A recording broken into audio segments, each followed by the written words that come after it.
Buenas tardes, bienvenidos a este otro conversatorio del Ministerio de Cultura y enfocado en Derecho de Autor.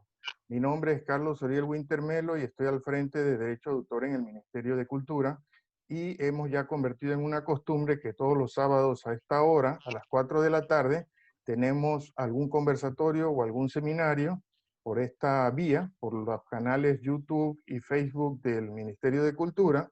Y bueno, presentamos gente siempre interesante que habla sobre los temas que a nosotros nos conciernen. En esta ocasión estamos a mi izquierda, que aparece en el recuadro a mi izquierda, con Nailín.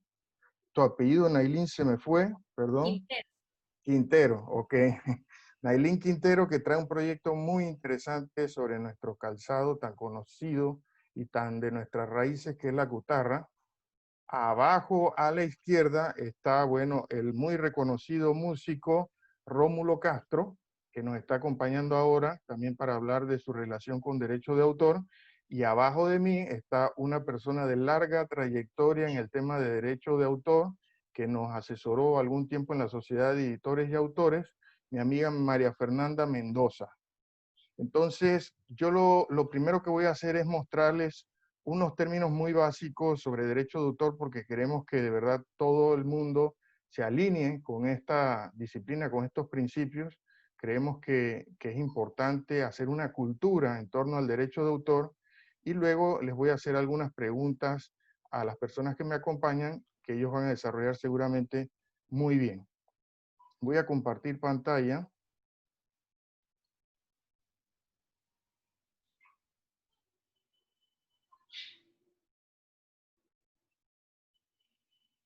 Bueno, ahí tenemos una breve presentación.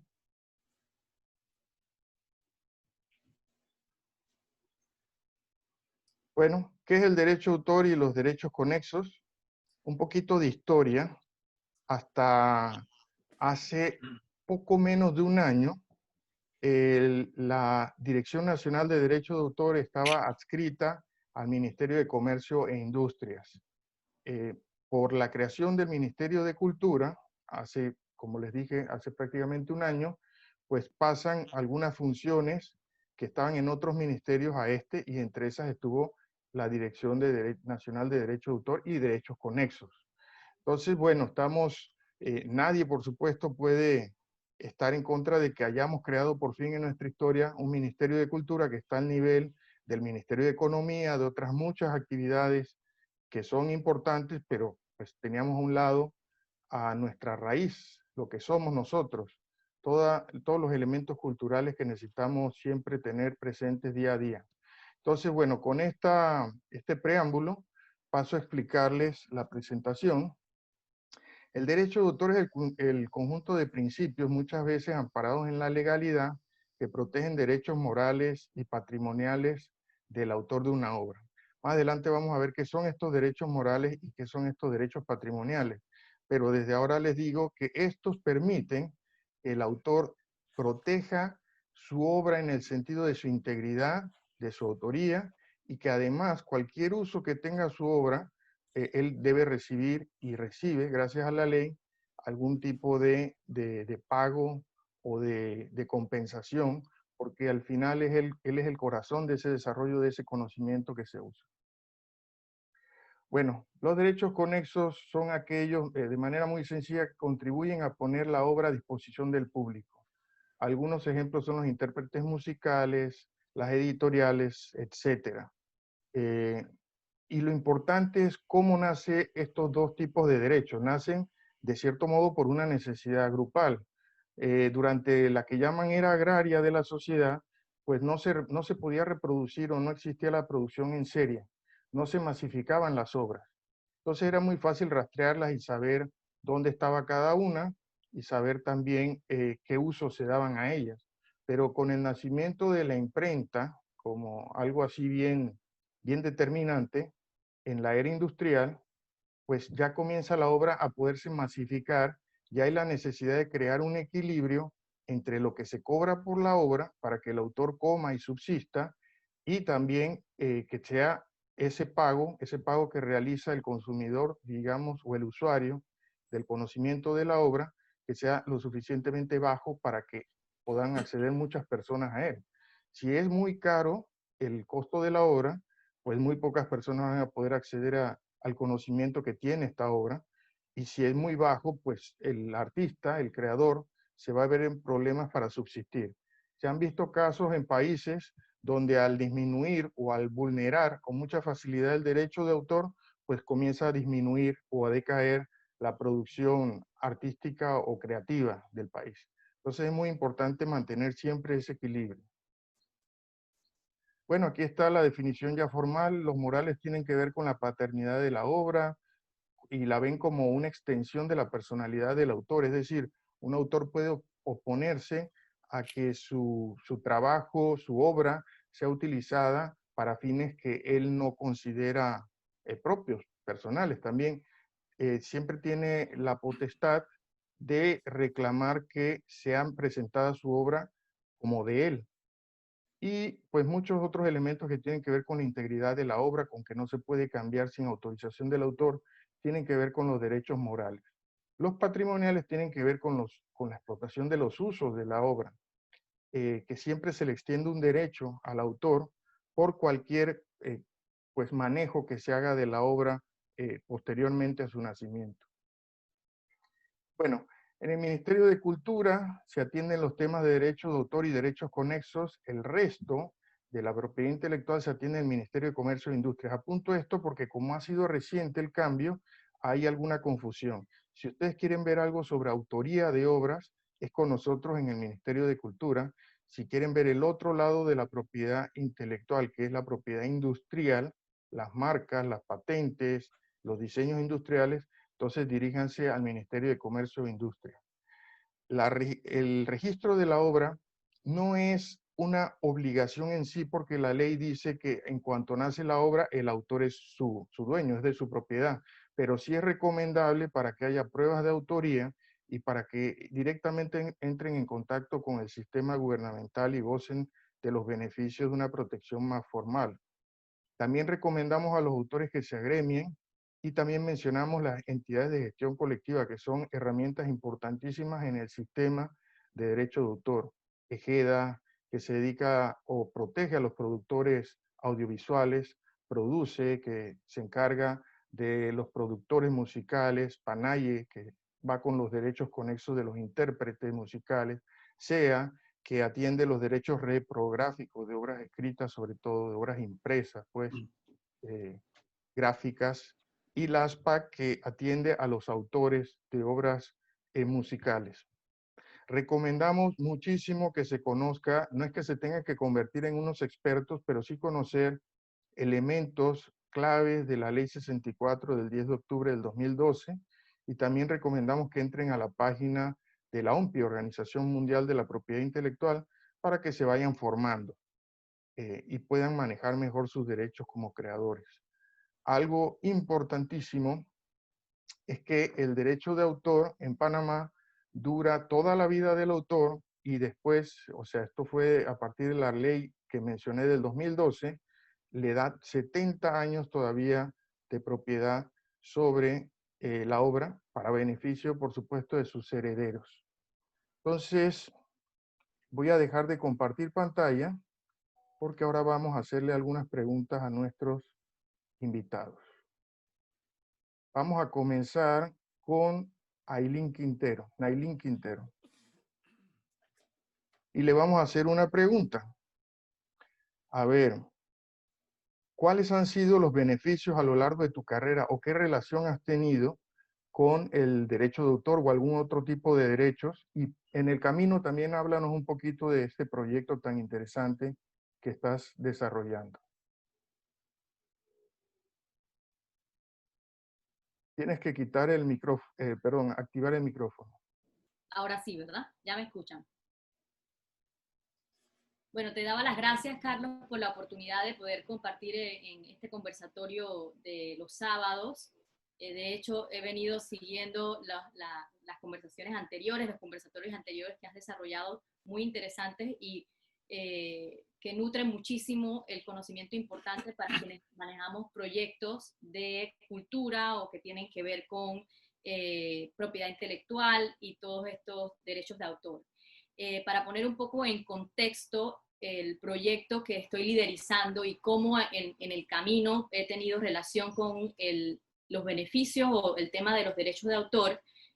Santé es como la primera marca en la historia, después de 500 años, que formalmente y con mucho empeño innovó, evolucionó con respeto a la cutarra típica panameña.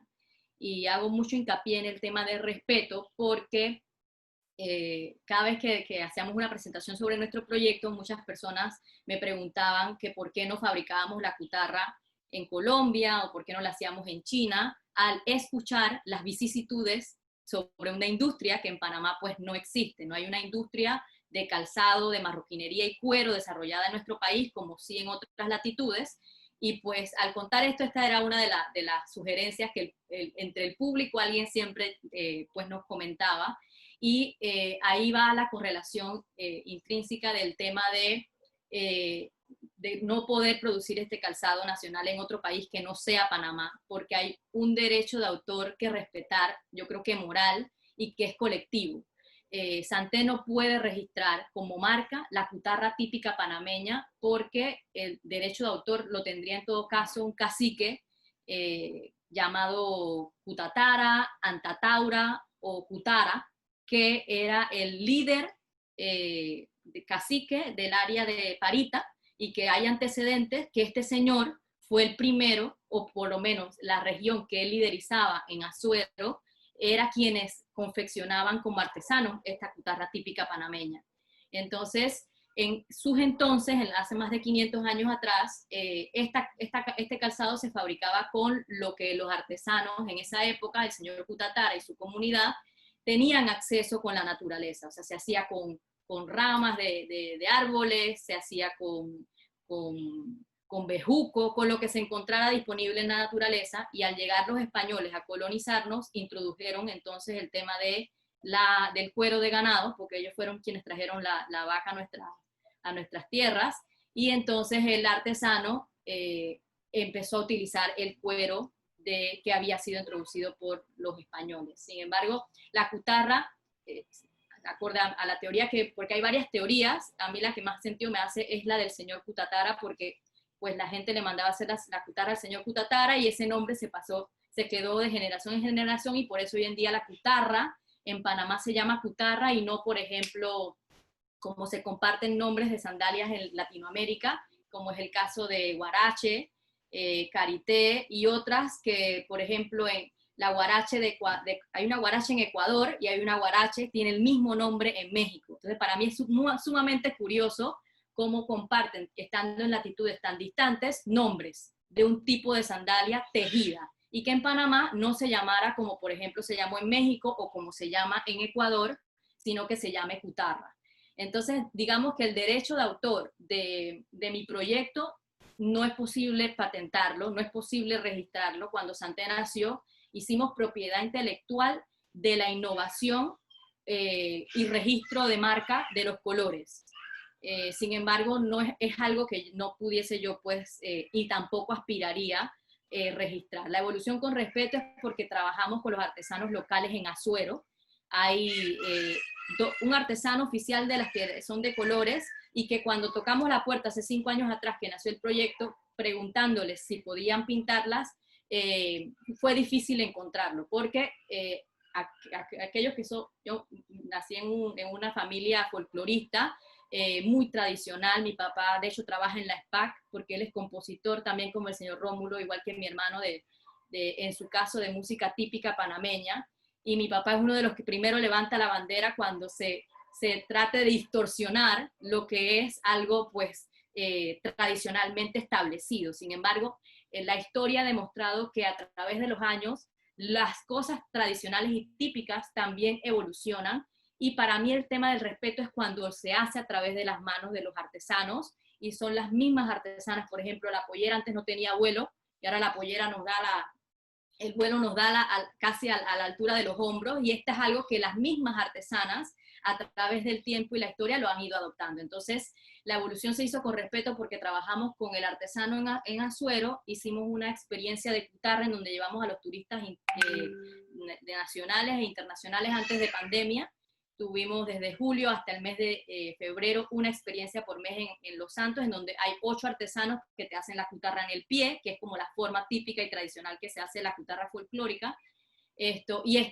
O sea, aunque me cueste más trabajo levantarlo, porque sí tengo aspiraciones de que Santé pueda exportarse y que sea tan famosa como la menorquina española, no lo voy a hacer en Colombia ni en China, lo voy a hacer en Panamá con los artesanos de Los Santos, evolucionándola pues con el derecho colectivo que compartimos todo de herencia de tener este calzado nacional.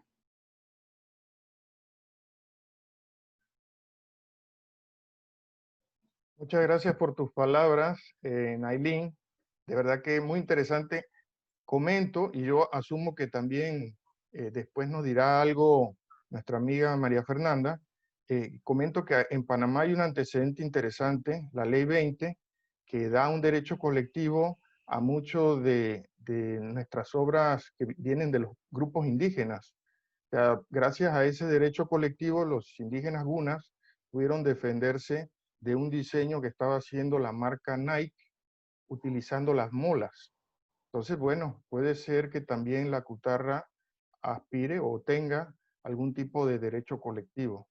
Bueno, voy a darle la palabra ahora a Rómulo con prácticamente la misma pregunta. ¿Cuál ha sido su relación, en este caso como músico, con el derecho de autor? Y pues también que nos hable un poco de su trayectoria muy conocida.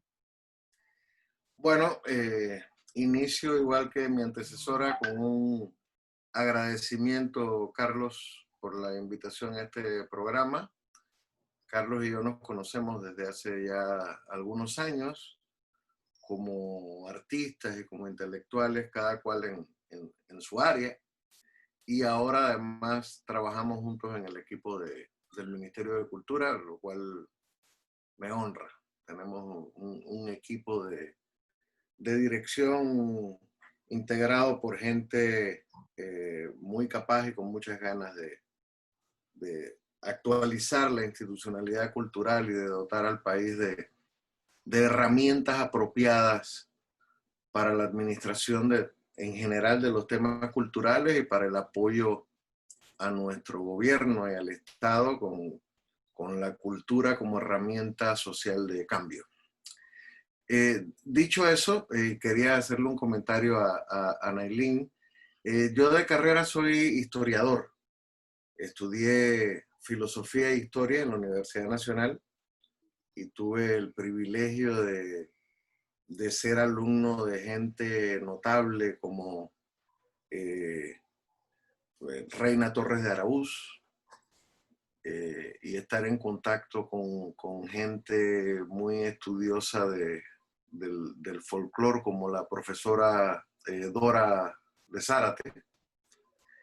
En buena medida, lo que hago en música desde finales de los años 70, pero sobre todo a partir de la década siguiente, de los 80, es parte de estudiar las tradiciones folclóricas del país y de asumirla con el mismo amor que tú lo asumes, con el mismo respeto, solo que tú trabajas con elementos tangibles y yo trabajo con elementos intangibles, ¿no?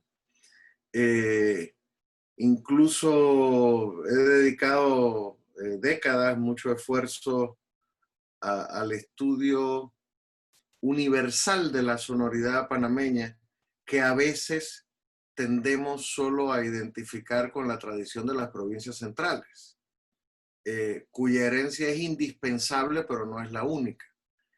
Y en ese sentido he tratado de adentrarme en el bunda y el bullerengue de Darién, en el Congo colonense, en el folclore campesino de las montañas de Veraguas y de Chiriquí, en las tradiciones anglo-caribeñas de Colón, de Bocas del Toro y de barrios de la ciudad de Panamá como Río Abajo, ¿no?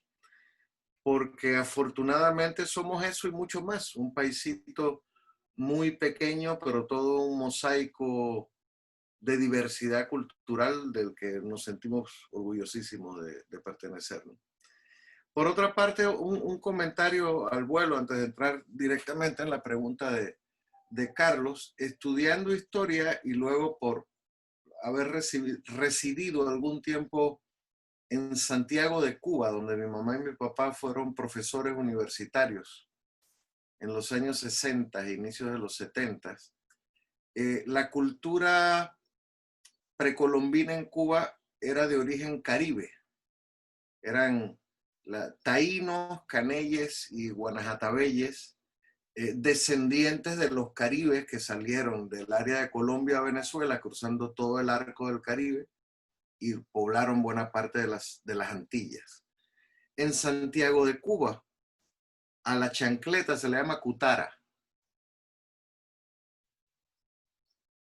En La Habana no, en La Habana le dicen chancleta. Y en otros lugares del Caribe no se le llama así. Pero en Santiago de Cuba lo recuerdo además por mi mamá, que me daba mi cutarazo cuando me portaba mal. Bueno, en fin, entrando en materia, si les parece, yo no me preocupé mucho del tema de derechos de autor, sino hasta finales de los 90, cuando algunas canciones mías empezaron a ser interpretadas a nivel global. Y eso en buena medida se lo debo al maestro y amigo Rubén Blades. Hasta los 90 yo componía y no registraba. Sabía que había un departamento, creo que adscrito originalmente al Ministerio de Educación. No estaba evolucionado el tema de derechos de autor. Y cuando se grabó el disco que lleva el nombre de una de mis canciones, de Rubén Blades, La Rosa de los Vientos, lo que hizo la disquera local a la que pertenecíamos entonces, que se llamaba Kiwi Records, del amigo Sergio Camberford, fue registrar las canciones que pertenecían a ese disco, que era un disco de cantautores nacionales interpretados por Rubén Blades, en la Biblioteca del Congreso en Washington. Con lo que nos daba, digamos, una certificación de registro solamente, no una administración de la obra ni una búsqueda de derechos en el mundo, ni mucho menos, ¿no? Entonces yo tuve dos canciones en el disco La Rosa de los Vientos. Una es La propia Rosa y la otra Hay un supermercado en el semáforo, que es un poema de Consuelo Tomás, musicalizado por mí. Y en el disco siguiente, que se llama Tiempos, hay 3 canciones mías. En el disco siguiente de Rubén Blades. Tú y mi ciudad, cuyo título original es Mi tierra y tú. El puente del mundo. Y Encrucijada, cuyo título original es Tiempo de encrucijadas. Era la primera vez que canciones mías iban a las grandes ligas, digamos, y tuve problemas serios con el tema de derechos de autor. No por parte de Rubén Blades, pero sí por parte de la disquera que editó los 2 primeros discos. Y hubo incluso un periodo de 3-4 años en que fui enajenado incluso de la autoría de las canciones. ¿Cómo empecé a resolver eso? Que fue un tema que como compositor joven todavía me dolió mucho, me desconcertó mucho. Pues bueno, coincidía con que a inicios de milenio empezaba a ir a España, también tengo la nacionalidad española, a interpretar mis canciones, y dándole ya alguna importancia al tema de los derechos de autor, me afilié a la Sociedad General de Autores y Editores de España, en donde a la fecha tengo registrado más de un centenar de canciones, y entidad esta que se ha ocupado, digamos, de buscar los discos donde se han cantado mis canciones, los intérpretes que la han interpretado, si ha salido en cine, si la película fue emitida 3 veces en un canal cerrado en Finlandia, y de hacerme llegar, cobrar ellos y hacerme llegar los derechos dimanantes la reproducción de mi obra. Ellos hacen como 4 cortes anuales, 2 de reproducción mecánica y 2 de difusión por plataformas, ¿no?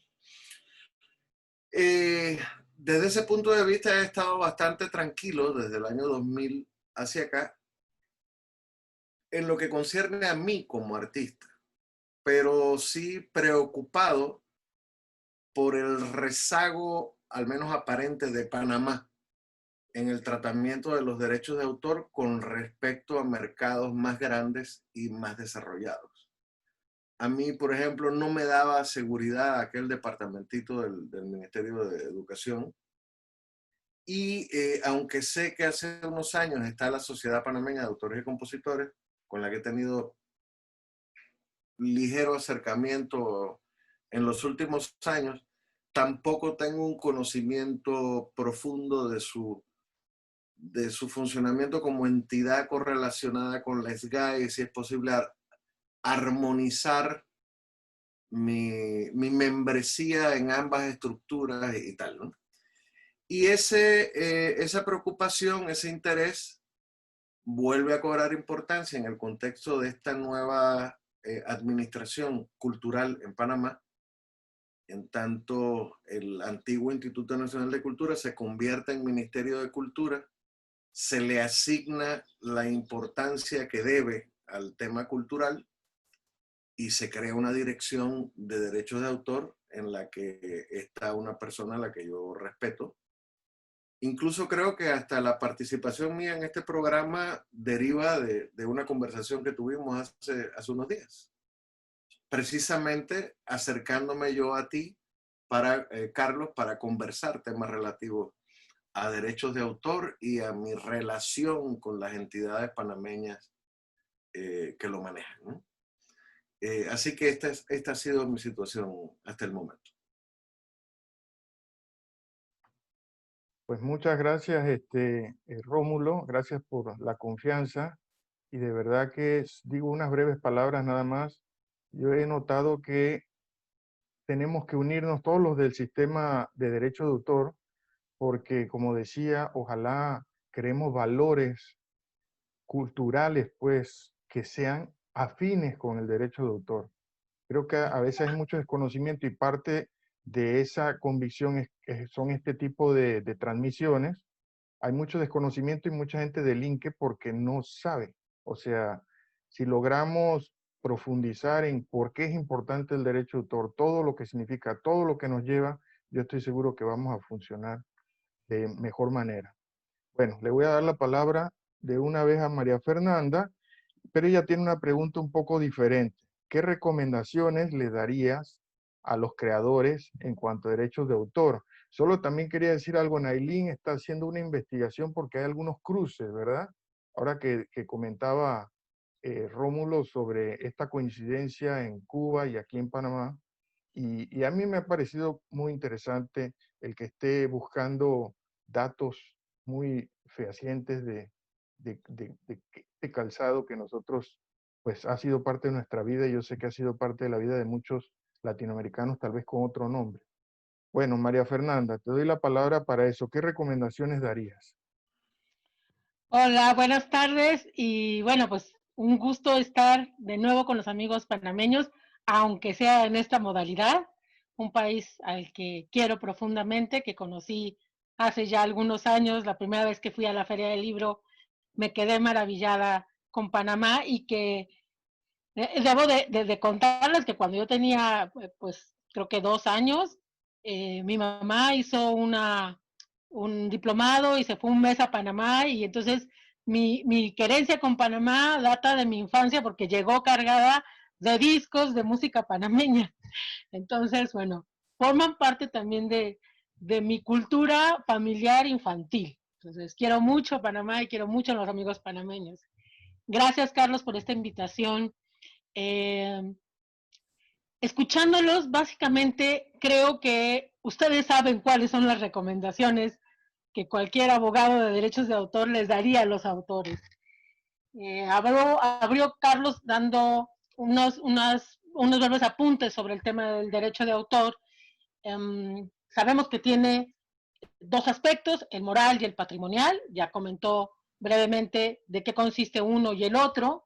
El derecho de autor surge a partir del acto de creación, pero dicen nuestras leyes que para que sea susceptible de protección, la obra debe de estar fijada en un soporte material.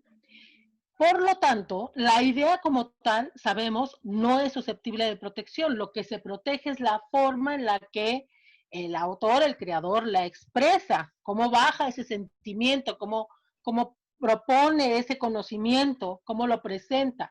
Eso es lo que realmente protege el derecho de autor.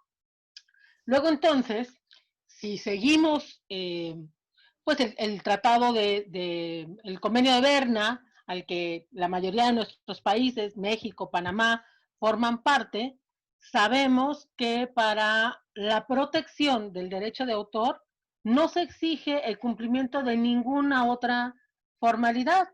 Bien hablaban del tema del registro.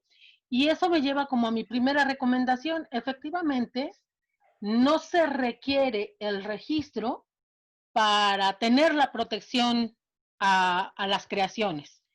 Pero decía el maestro Rómulo que hasta mucho tiempo después, pues no se enteró del tema del registro, sabía que existía por ahí, que si le hacía caso, que si no le hacían caso, que si servía para algo, de plano mejor ni pasar por ahí.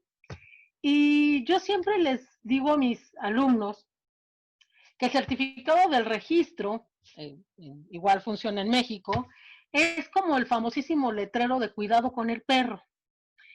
¿Por qué? Porque cuando nosotros pasamos por una casa y encontramos un letrero que dice cuidado con el perro, nos está advirtiendo de dos cosas: que hay un perro y que el perro muerde. Por lo tanto, un certificado lo que nos quiere decir es que hay una obra y que hay un titular de los derechos de autor sobre esa obra. Ahora bien, que no se registre no quiere decir que la obra no exista. Es como el acta de nacimiento de la obra. El certificado es el acta de nacimiento de la obra. Si no existe el acta, no quiere decir que el niño desaparece. Lo que quiere darnos es certeza y seguridad jurídica. Yo le pregunto a todo el mundo, intenten hacer un trámite, cualquier trámite oficial, sin acta de nacimiento, ¿no? Intenten registrar a un niño en el colegio sin acta de nacimiento, intenten sacar una licencia de conducir, intenten casarse sin, ¿no? Para todo necesitamos el acta de nacimiento. Pues pasa lo mismo con las obras. Evidentemente la obra estará protegida, pero cuando viene un conflicto, es más fácil acreditar el derecho si tenemos ese certificado que si no lo tenemos. Porque si no lo tenemos, vamos a tener que caminar el viacrucis para acreditar la titularidad. Y cuando digo viacrucis es porque los únicos medios que tenemos pues son los medios probatorios que establece la ley civil, ¿no? Vamos a tener que presentar testimoniales, confesionales, documentales, periciales, cuando es tan fácil llevar un certificado de registro. Entonces digo, ahora sí diría mi paisano que ya se nos fue, pero qué necesidad, ¿no? Si tenemos el certificado. Esa es mi primera recomendación. La segunda sería, celebren contratos. Los latinos estamos muy acostumbrados a hacerlo todo a la palabra. Y está bien, la palabra vale y hay que honrarla. Pero es mucho mejor tener las cosas por escrito. Porque a veces lo que tú y yo acordamos, yo lo entendí de una manera y tú lo entendiste de otra. Y además en el tiempo las cosas se nos olvidan. Entonces, ¿cómo fue? ¿En qué habíamos quedado? ¿Qué habíamos acordado? ¿Quién era el que encargado de hacer qué cosa? Por lo tanto, no hay nada mejor que dejar las cosas por escrito. Se evitan dolores de cabeza y se ahorra uno muchos problemas si tenemos contratos muy claros, muy precisos y sobre todo muy equilibrados. Me ha tocado ver contratos terribles en donde de los dos lados, de repente hay mucha ventaja de un lado en perjuicio de la otra. Yo creo que el mejor contrato es el contrato que deja satisfechas a ambas partes, en donde ninguna de las dos se siente avasallada ni se siente sorprendida. Tanto importa el trabajo del creador como de repente los productores, los editores, que son los que se encargan de hacer la difusión de las obras. Vale igual ese trabajo y son diferentes. Entonces, démosle a cada quien su justo lugar, celebremos contratos. Ahora bien, si los autores desean poner la obra al acceso del público de manera gratuita, pues también lo pueden hacer. Es su derecho de autor decidir el futuro de su obra, por supuesto. Mi única recomendación en esos casos sería eh, que lo usen, que lo hagan a través de las licencias que ya existen, que son herramientas como mucho más ágiles. ¿Por qué? Porque la licencia finalmente no hay una cesión de derechos, es un permiso, y entonces el usuario está obligado a utilizar la obra en los términos y condiciones que establece el autor o el titular del derecho en la licencia. Entonces, es importante porque, bueno, pues ya conocemos que existen las licencias de Creative Commons y que hay muchos contenidos, muchos textos, muchas obras que ya están circulando a través del sistema de acceso abierto. Está bien, está basado en los principios del derecho de autor cuando el autor es el que decide, o el titular del derecho, poner la obra a disposición del público en esos términos. Es una decisión del creador y se vale. Mi tercera recomendación, ya la habían brevemente también comentado Carlos en su presentación y también el maestro Rómulo, es unirse a sus iguales. Evidentemente la unión hace la fuerza. Y hay casos en los que la gestión individual de los derechos es francamente inviable o imposible. Ya lo dijo el maestro Rómulo, ya me lo imagino queriendo cobrar sus derechos o autorizar en las radiodifusoras mexicanas y luego también en un bar en Chile y luego también en un hotel en Alemania y luego, ¿no? Es realmente muy complicado y además tendría que gastar muchísimo dinero para poder hacer esa gestión. Al final saldría más caro el caldo que las albóndigas. Por eso existen las sociedades de gestión colectiva, por eso esas agrupaciones son realmente muy valiosas y juegan un papel fundamental en la explotación económica de las obras protegidas por el derecho de autor. Las sociedades de gestión son el punto de contacto entre los usuarios y los autores o los titulares del derecho de autor. Y son la mejor manera, por lo menos hasta ahorita, de facilitar la relación y la legítima utilización de las obras por parte de los usuarios. Por eso creo que es muy importante que existan estas entidades de gestión en nuestros países. Tenemos que trabajar por generar este ambiente que permita que los creadores se unan, se sumen a las sociedades de gestión que existe, pero además también que las sociedades de gestión trabajen bajo principios de equidad, de transparencia sobre todo, porque finalmente los dineros que se recaudan no son de la entidad de gestión, los dineros que se recaudan son de los creadores. Por lo tanto, el trabajo de la sociedad de gestión es recolectar ese dinero, recaudar esos dineros y luego distribuirlos dentro de sus socios, que son los verdaderos titulares y de los derechos de esas obras que se están usando. Y bueno, en la medida de lo posible, pues acciones de beneficio social colectivo que muchas sociedades de gestión tienen dentro de sus propios estatutos, porque bueno, sabemos que muchos de los autores no tienen seguridad social, ¿no? Son trabajadores independientes, por lo tanto, ¿qué mejor que su sociedad de gestión para protegerlos en estos otros aspectos? Mi cuarta y última recomendación, conocer sus derechos. Y si yo les contara la cantidad de casos que he conocido, que he atendido precisamente porque los autores no saben sus derechos, pues creo que necesitaríamos 2 sesiones más aquí en el conversatorio.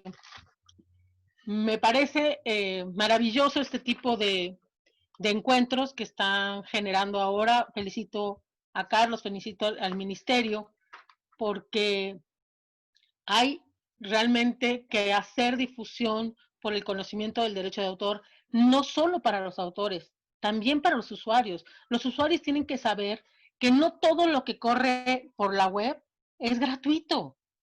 es de libre acceso. Sí, para eso está, pero no lo podemos bajar como se nos dé nuestra regalada gana y utilizarlo como se nos dé nuestra regalada gana.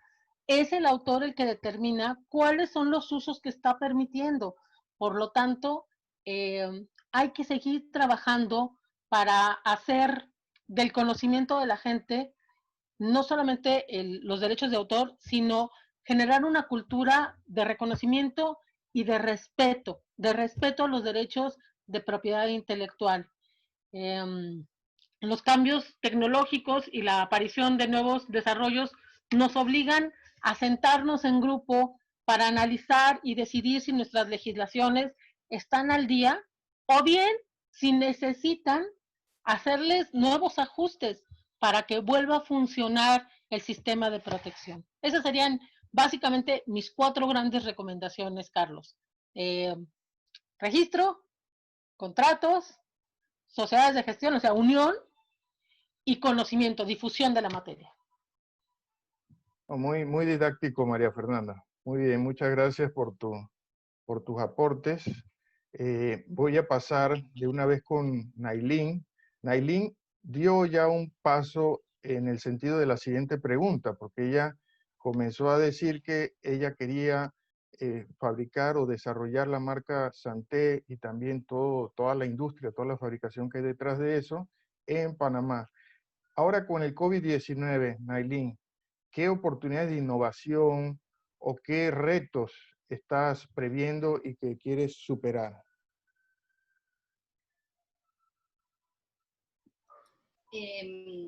Bueno, con el tema de la pandemia, el reto de país y de poder levantar la economía de manera sana es definitivamente apostar por proyectos que puedan introducir al Producto Interno Bruto del país otros recursos que no solamente sean los que ya veníamos acostumbrados a escuchar.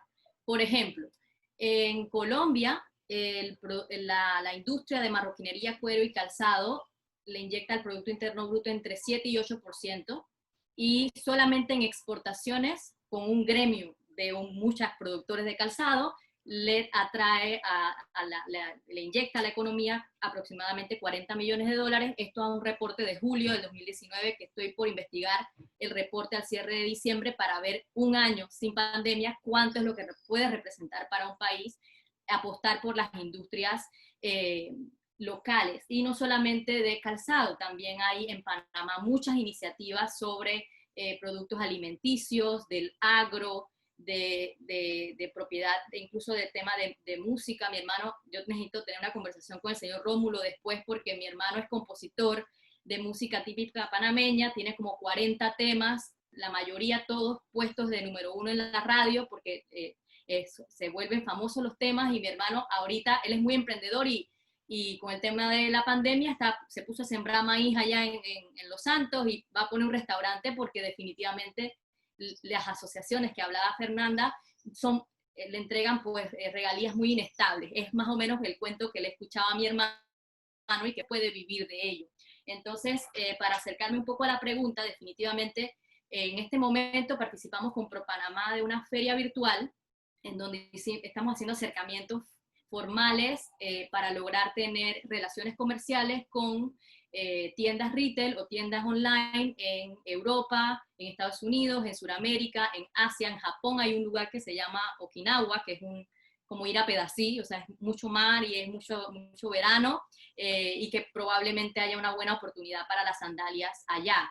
Y de paso, innovamos, por ejemplo, con hacer otro tipo de productos. Este es como un case, porque la industria de calzado también se presta, cuando utilizas el cuero, a hacer otro tipo de desarrollos de small leather goods. Entonces, este tiempo lo hemos tomado como para innovar en otras cosas que no habíamos pues explorado antes, desarrollar Santé como paraguas para las cutarras, para Santé Home, llámese de hacer, por ejemplo, tauretes con cuero, y ofrecer también algunos otros productos que sean relacionados con la manufactura de cuero y small leather goods. Todo esto de la mano de poder atraer el comercio y poder inyectarlo a los artesanos y a la comunidad en Los Santos, y que esa prosperidad impacte a nuestra región. Entonces, yo creo que yo llevo como una bandera que no me canso de hablar, porque yo sí veo la oportunidad de que aunque no exista una industria de calzado en Panamá, sí se puede formalizar y sí puede traer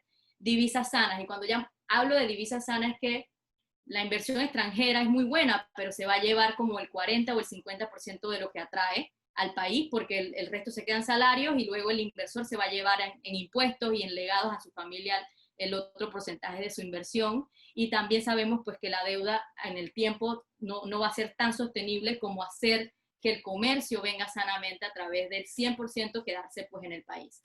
Así que es más o menos en lo que me estaba enfocando estos meses, los 2 hijos, de poder pues a echar la carreta a andar, como decimos aquí vernacularmente hablando.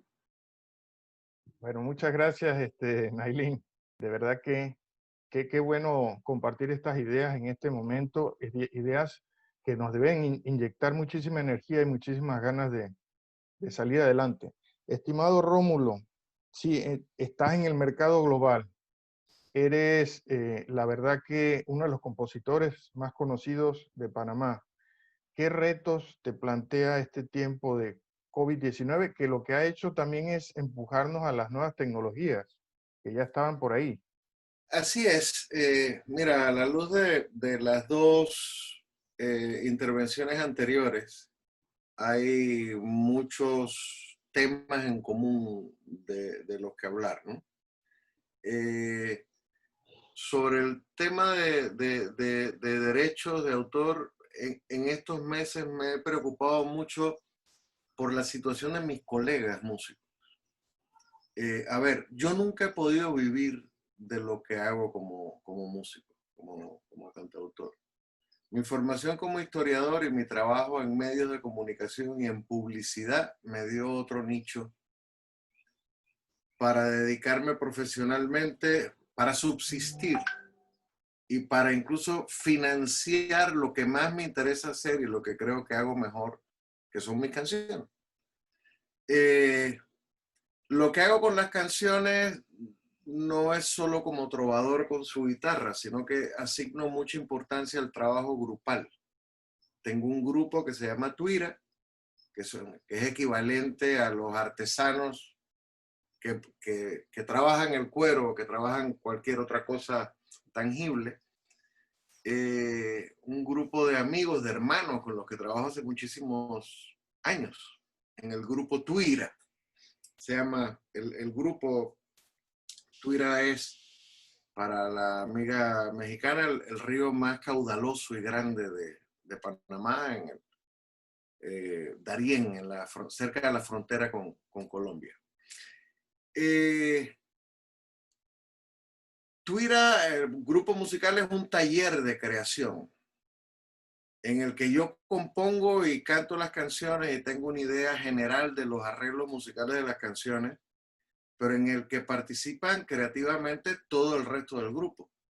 Y en particular mi director musical y tecladista, ingeniero de grabación, Luis Tomás, que no compone las canciones, pero que las enriquece con su creatividad y con su talento, como el resto del grupo musical. Y sin embargo ellos no cobran por ello.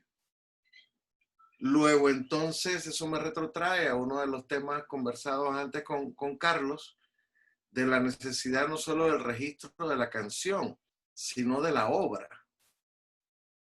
de su soporte, del disco, del álbum, de forma tal que mis colegas puedan también tener su porcentaje de derecho por su participación en la elaboración de esa obra. Y eso ha sido un tema que me ha angustiado mucho en estos meses, porque en el grupo 2 o 3 profesionales trabajamos en otras cosas, pero más de la mitad del grupo son solo músicos. Y la pandemia los ha golpeado muy fuerte. Y yo no puedo dejar de preocuparme por mi gente, por mis colegas. De alguna forma estos meses no solo nos obligan a reinventarnos en términos de uso de plataformas tecnológicas, sino a reinventarnos también en el tejido en la elaboración del tejido de relaciones sociales, administrativas, legales, suficientes para que el músico y para que el artista en general no quede tan desprotegido, para que nuestro trabajo no sea tan informal, para la divulgación de lo que hacemos en términos tan enérgicos e informativos que haga que no seamos considerados solo unos entretenedores de bares. Es nuestro oficio. Requerimos años de años para formarnos, para interiorizar saberes, para comunicarlos. Y esto es tan importante como lo que hace un científico, como lo que hace un abogado, como lo que hace un médico, como lo que hace un ingeniero. Y en ese sentido, Carlos, pues tenemos desde el Ministerio de Cultura toneladas de trabajo por hacer y nada, reiterarte mi apoyo para lo que pueda ser bueno y útil. Creo que con eso cierro mi intervención. No, bueno, claro que sí, Rómulo. Como dijiste, somos compañeros y de verdad hay una mística, no es porque esté ahí, pero hay una mística interesante desde el ministro Carlos Aguilar, a los compañeros directores, todo el equipo de trabajo que está también Rómulo. Y bueno, creo que nadie puede estar en contra de que tengamos por fin un Ministerio de Cultura y eso nos impulsa también a seguir adelante y hacer lo mejor posible en este primer periodo de un Ministerio de Cultura. Ahora, Rómulo habló también de los derechos conexos, ¿verdad, María Fernanda? Y quería ver si nos hablabas de eso para apoyar lo que decía Rómulo y también tú te atreviste, porque hay unos que no se atreven a hablar de Creative Commons, ¿verdad? Si entendí bien, el tema es, en el caso que plantea el maestro Rómulo, es que unos son los autores de la composición y hay otros que participan en la interpretación y en la ejecución de la obra, de la pieza. ¿Es así? Sí, y en el arreglo, que es la parte creativa. Como somos un taller de creación, yo llego con la canción, con mi guitarra y con los acordes, y cada músico desde su fortaleza, desde su formación, el baterista, el percusionista, el guitarrista, el bajista, el tecladista, van aportando su conocimiento.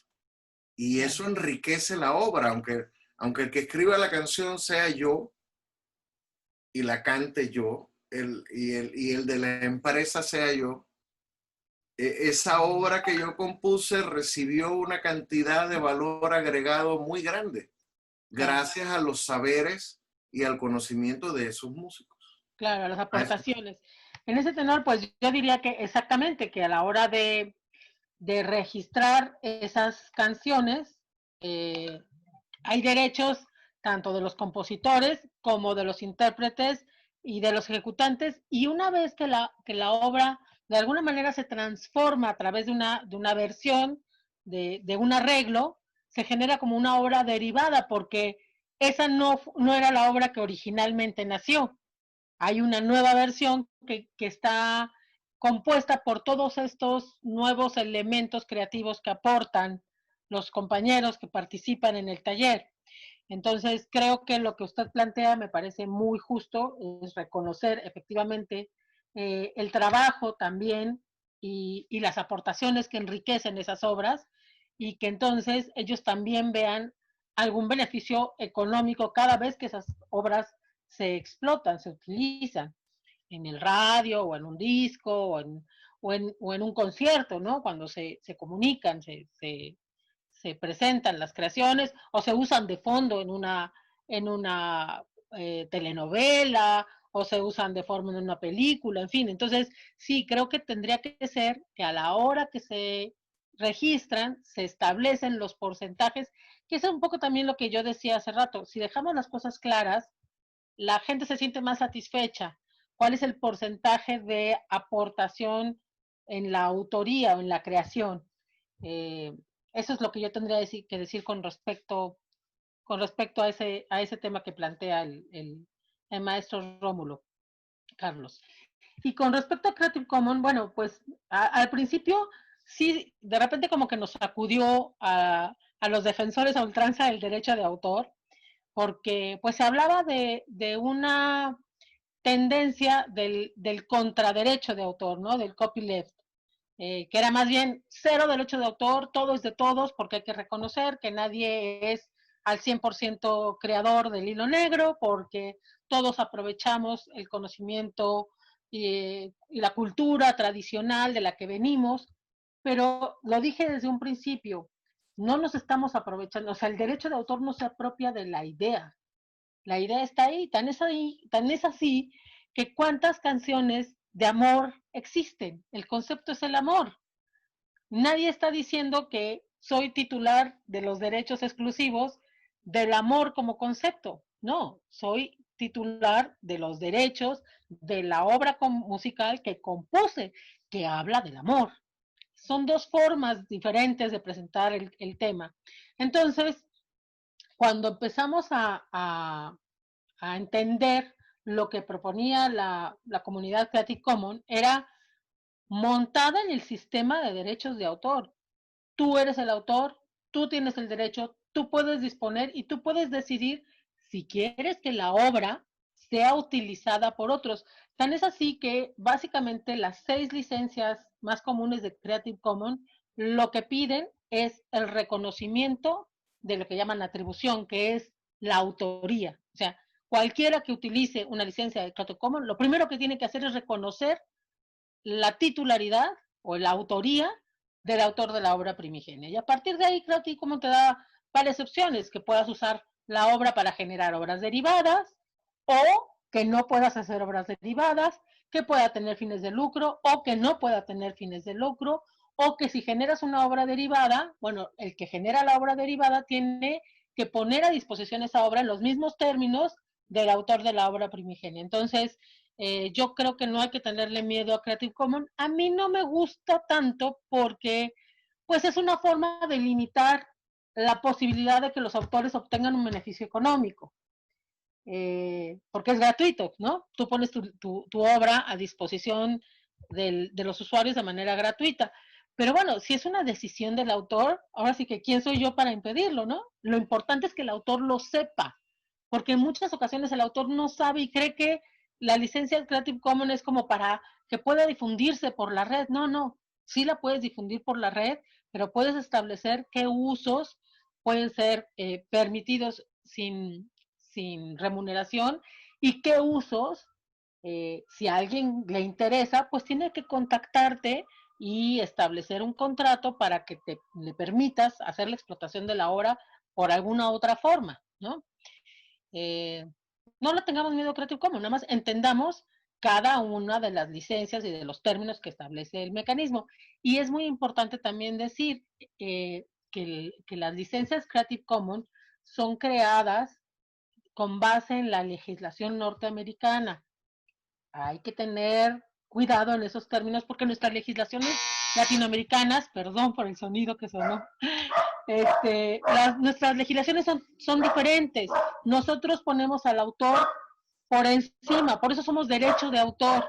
En el caso de la legislación anglosajona, es el copyright, el derecho de la copia, de la reproducción de la obra. Entonces, si los autores conocen perfectamente cómo funciona Creative Commons y cómo funcionan sus licencias, adelante, que lo hagan, pero ya saben.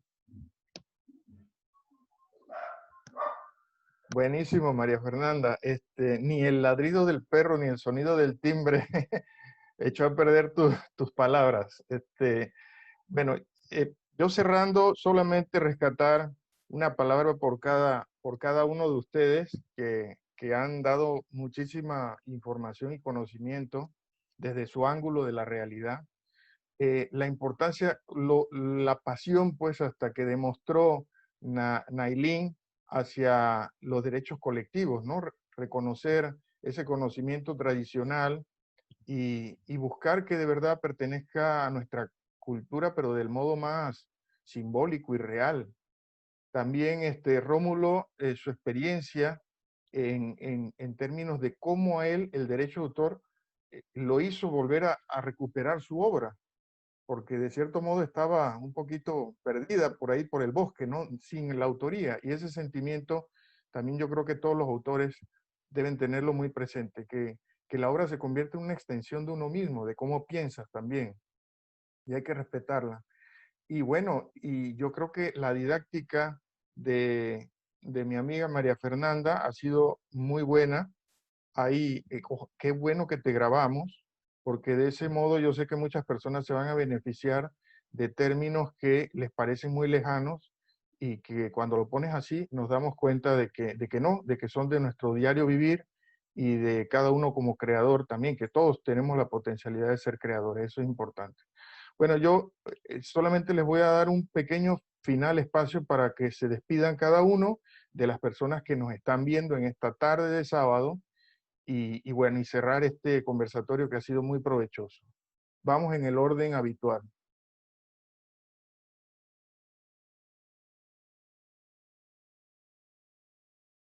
Quitar el silencio, ya. Bueno, quiero cerrar dando las gracias por la oportunidad de poder contar sobre mi proyecto, algo que no mencioné y que rápidamente lo quiero dejar en el tapete para todas las personas que están escuchando, ya sean individuos, colectivos o gubernamentales, de instituciones.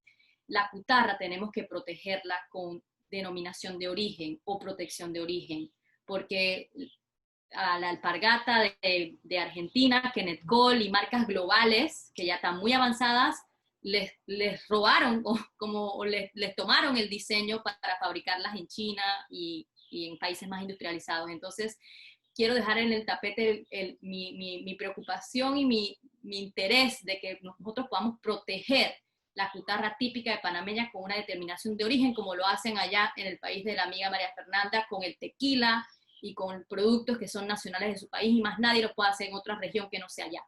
Gracias.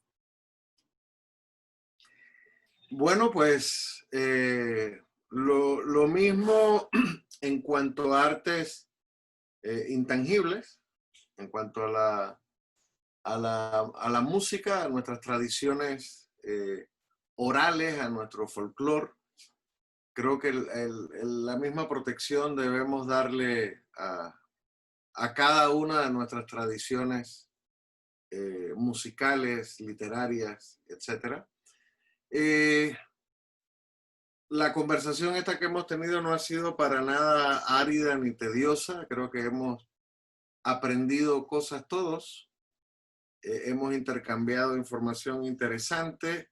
Se abren las puertas para seguir intercambiando opiniones e información, conocimientos. A través de Carlos podemos contactarnos los cuatro para tener con Eileen conversaciones posteriores, con mi medio compatriota también, María Fernanda, seguir intercambiando opiniones, y por supuesto para que cuando pase la pandemia y visite a mi familia, yo allá en Chilangotitlán, podamos conocernos personalmente.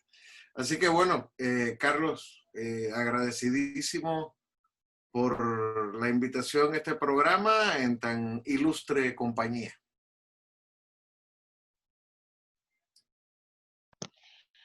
Pues yo encantadísima de recibirlo por acá, maestro, pero si mejor me reciben ustedes por allá, doblemente feliz.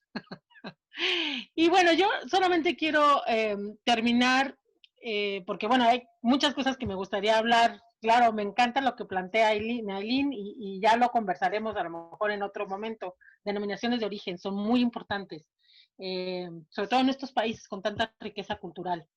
Bueno, pues dicen que en el chino, crisis se compone de dos caracteres, peligro y oportunidad.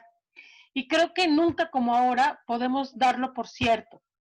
La pandemia nos ha forzado casi a escobazos a reinventarnos, decía el maestro Rómulo también. Y hemos entrado empujones a la era de los supersónicos. Yo no sé si se acuerdan de esa caricatura de los supersónicos, de las videollamadas y las videoconferencias y de, ¿no? Bueno, ahora todo es video algo. videollamada, videoconferencia, videoseminario, todo está en línea. Y en este semestre, además de lo que ya usualmente veíamos, hemos visto obras de teatro, hemos visto funciones de circo, hemos visto conciertos, hemos tenido cursos, seminarios, talleres, bueno, hay clases de yoga y hay clases de cocina por la web. Y todo online, porque antes estábamos acostumbrados más o menos a la educación a distancia, pero pues cada quien abría en el momento que podía. Ahora lo hacemos todo en línea, y esa es una maravilla. Hasta las reuniones familiares se han vuelto online y los cumpleaños. Algunos de los contenidos que corren por la red están protegidos por el derecho de autor y otros no. Pero es importante que esta primera sacudida no nos saque del barco. Tenemos que regresar y tenemos que revisar qué es lo que tenemos que ajustar en nuestras legislaciones para que el entretenimiento y la cultura, que es un derecho de la humanidad, digamos, no cargue o no caiga sobre los hombros de los creadores. Está bien que lo aporten, gracias porque nos han hecho todo este tiempo de confinamiento mucho más ameno. Sin ustedes definitivamente no la estaríamos pasando tan bien, pero tenemos que reconocerlos y tenemos que remunerarlos. Es de mínima justicia. Entonces, bueno, pues muchas gracias y encantadísima de seguir en estos conversatorios. Bueno, un gran agradecimiento para todos. De verdad que quedó muy bien el conversatorio. Como dice Rómulo, fluyó, como hemos dicho todos. Y bueno, hasta la próxima. Gracias a todos los que nos están viendo y escuchando. Gracias, Carlos. Bueno, seguimos en contacto, compañeros. Ya se fueron. Chao.